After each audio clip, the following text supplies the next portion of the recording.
Continuing on now with Bellman and band accompanying. Again, if you're just joining us now, they're here in Korea for the first time to play Friday, January 20th at 8 p.m. at Veloso. Going back now to critics' opinions, your voice has been compared, Bellman, to Tom York. Is that a compliment? Wow. I wonder? Yeah, of course. It is. I don't see it quite myself, but it's a compliment. Yeah? Well, a lot of people credit Tom York for, introducing the falsetto style of singing to rock music.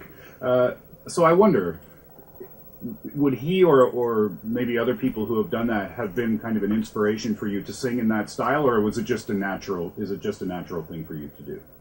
It was, before I started this project, I used my voice in a different way. But with these songs, I think it fitted. So I just kept on doing it. Very cool. So, yeah.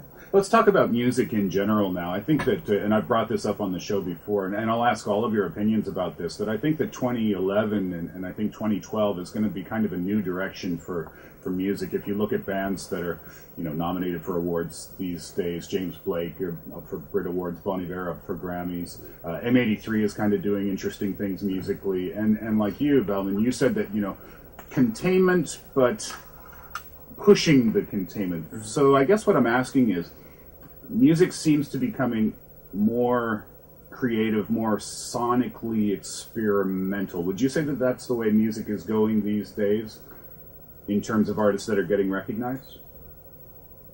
Yeah, I guess so.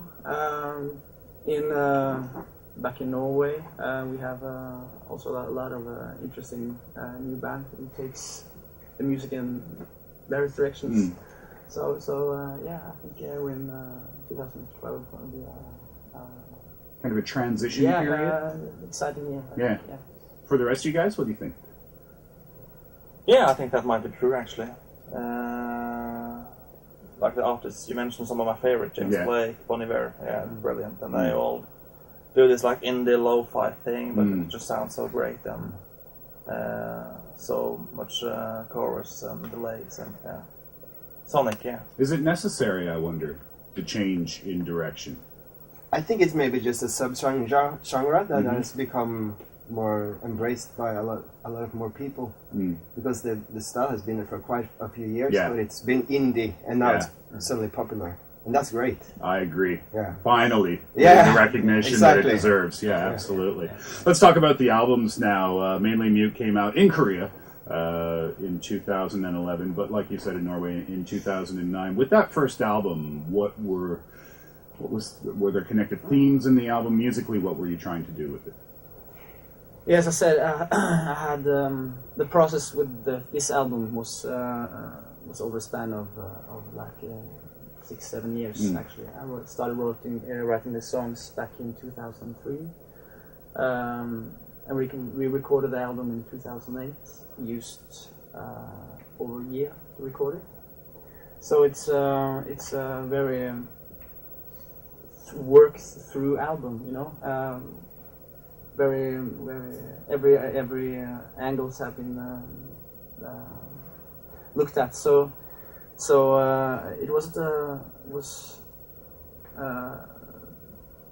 an easy album, a more easy album to make than the last one. Okay. Yeah. Was that very different processes? Well, the sounds on the albums are quite different. The first album a little bit more melancholic, a little bit more quiet of an album. Harder to make The Curse, which comes out in a couple of days, harder to make because you felt more pressure as an artist, or harder to make because you had gone in one direction with one album and then you had to decide a new direction? Yeah, combination of both, I think.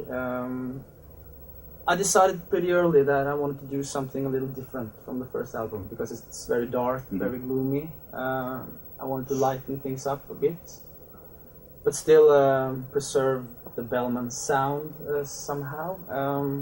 And I think we managed to do that on the album. It's a more pop album, The Curse. Also, the process of recording it was totally different. We did it in 5 weeks. You recorded the whole album in 5 weeks? Yeah. And how long did the first album took? We spent a year. Really? Yeah. A year in the studio working on. So it was However many songs. very intense, but it was fun. We're very happy with the result. Very nice. Well, let's get to another live song, and this one's called The Curse. The Curse of what, I wonder? Curse of the curse of, I don't know. I think it was. Thinking about the process of making the album, and it was like becoming really hard. So it was kind of a curse to us to became a curse to the band or to the people involved. Well, I want to talk about that more. But let's get to the song first. When we come back, just a bit more time to chat with the guys from Bellman after The Curse live in the studio. Guys, take it away.